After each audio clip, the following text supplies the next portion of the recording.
Pada hari ini, kita akan membincangkan impak ICT terhadap komuniti di Malaysia dan budaya serta cabaran dan penyelesaian berkaitan dengan teknologi komunikasi. Saya Surah Hirdawati akan mengulas dengan lebih lanjut dengan subjek ABCC, pengenalan komunikasi, yang bertajuk impak ICT terhadap komuniti Malaysia. Perkembangan kemajuan ICT di Malaysia bermula pada era tahun 1990 yang diterajui Bapa Pembangunan Negara Tun Dr. Mahathir menerusi matlamat ke arah Wawasan 2020. Pelancaran multimedia Super Koridor MNC telah dilancarkan pada 1 Ogos 1996 sempena Persidangan Multimedia Asia. Cyberjaya dan Putrajaya telah menjadi pusat pentadbiran kerajaan yang menggunakan segala teknologi bagi melaksana dan menjayakan agenda pembangunan negara. Sebanyak 14,270 peluang pekerjaan dan sumbangan ekonomi berjumlah RM9.5 bilion kepada negara. Melalui usaha ini, Cyberjaya dibangunkan sebagai model bandar pintar dan selamat melalui teknologi internet pelbagai benda IPB.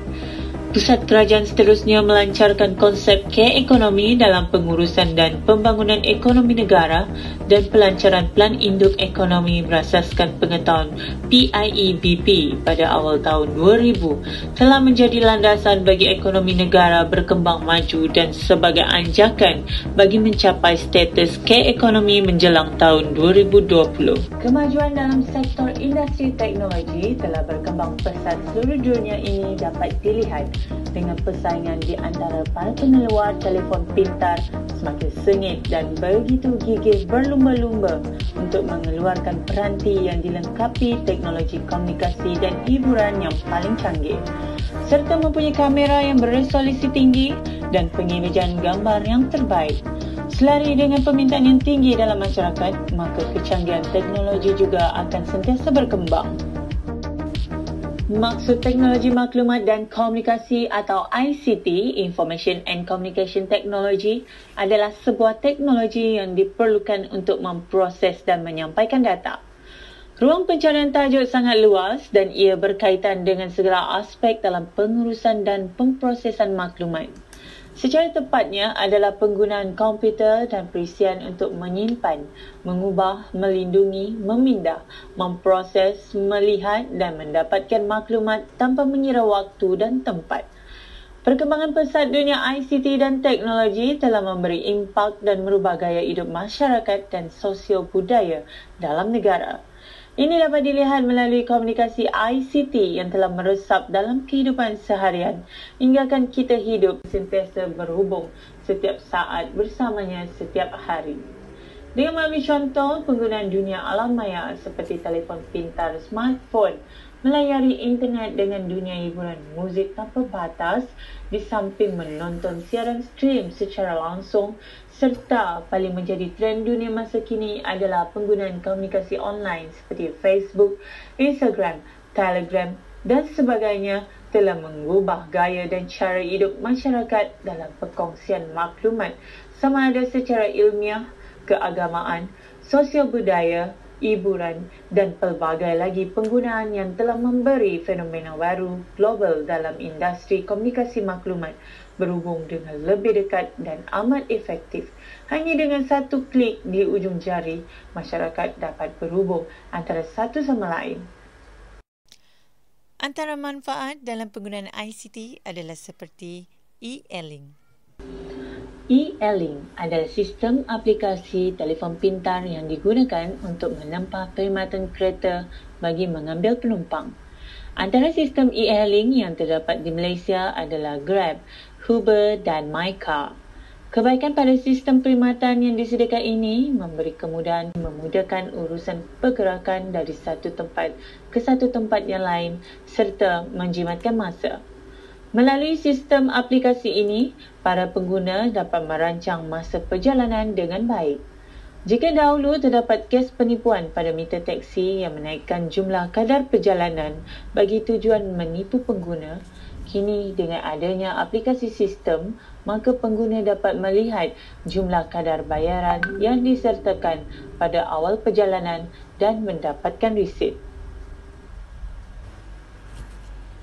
Bagi pemandu perkhidmatan e-hailing sepenuh masa, ianya akan memberi perkhidmatan yang terbaik kepada pengguna. Namun, terdapat juga kesan sampingan bagi kategori pemandu e-hailing secara separuh masa, iaitu part-time.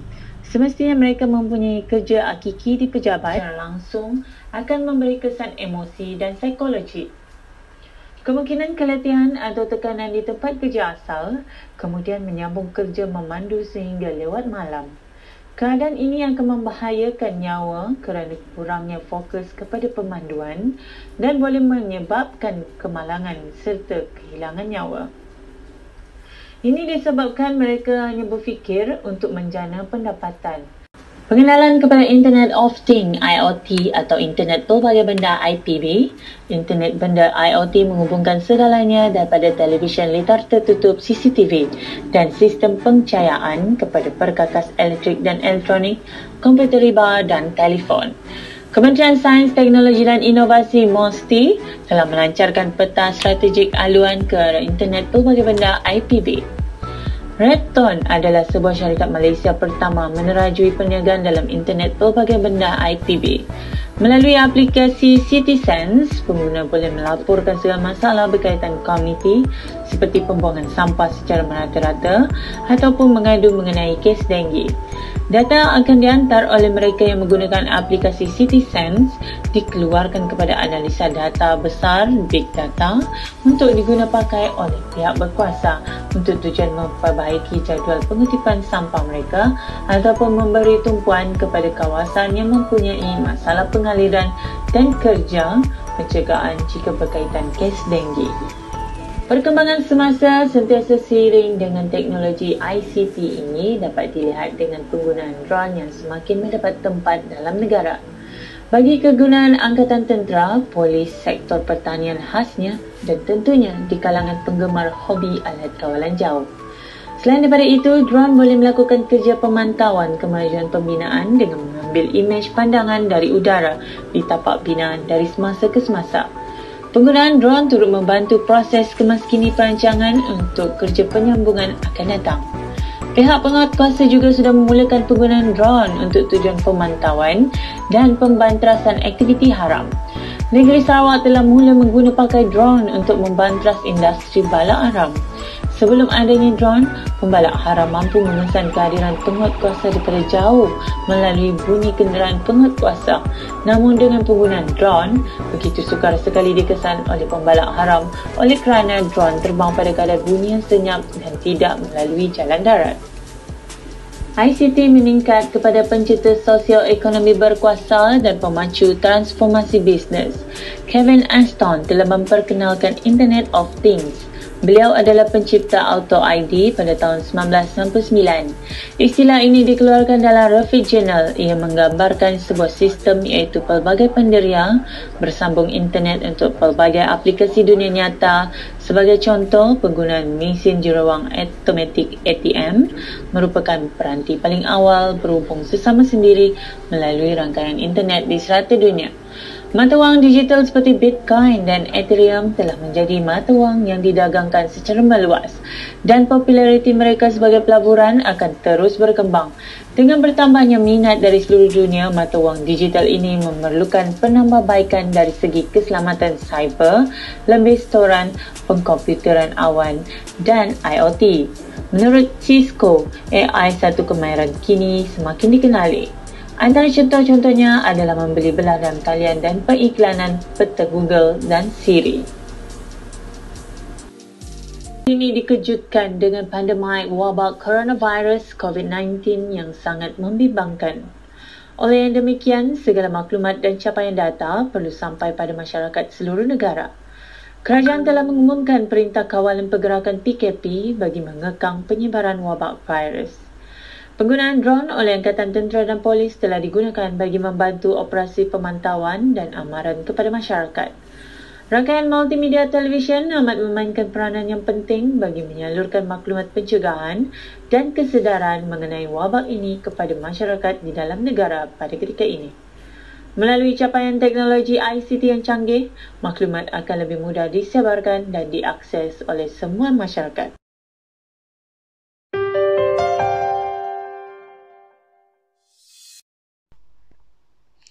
Terdapat banyak kebaikan apabila teknologi semakin canggih. Namun, terdapat cabaran yang dihadapi oleh negara khususnya berkaitan dengan teknologi ICT. Antara cabaran yang dihadapi adalah isu pemalsuan atau cetak rompak, jenayah cyber atau jenayah alam maya, gejala sosial atau pengaruh laman sosial serta keruntuhan institusi kekeluargaan. Namun begitu, cadangan terhadap penyelesaian cabaran yang dihadapi adalah seperti mengenakan hukuman ke atas mereka yang melakukan kesalahan cyber. Seterusnya, Kementerian Perdagangan Dalam Negeri, Koperasi dan Kepenggunaan perlu melaksanakan hukuman penjara mandatori terhadap pengedar dan penjual barangan cetak rompak. Seterusnya, barang rampasan seperti mesin pencetak cakra padat VCD dan DVD perlu dihapuskan dengan serta-merta bagi mengelakkan mesin tersebut jatuh ke tangan individu yang tidak bertanggungjawab. Seterusnya, melalui penerapan pendidikan dan kesedaran tentang Undang-Undang Cyber. Seterusnya, mengenakan hukuman denda tidak melebihi RM50,000, penjara tidak melebihi 5 tahun atau kedua-duanya sekali. Ibu bapa memberikan kesedaran awal kepada anak-anak mereka tentang bahaya dan kesan buruk di atas perbuatan yang tidak sihat serta menanam sifat yang baik sedari anak mereka kecil lagi.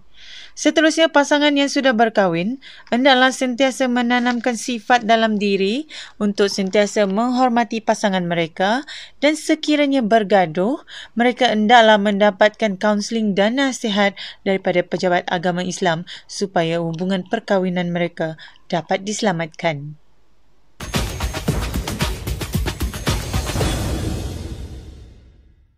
Kesimpulannya, terdapat banyak kebaikan dan keburukan ICT. Menjadi satu negara maju bukanlah semudah yang disangka. Kita semua pihak hendaklah bersatu hati dan menggembleng tenaga dalam menuju negara maju. Wawasan 2025 tidak meminta Malaysia menjadi negara barat atau Jepun, tetapi sebuah negara yang lebih mantap dalam semua aspek kehidupan. Terima kasih.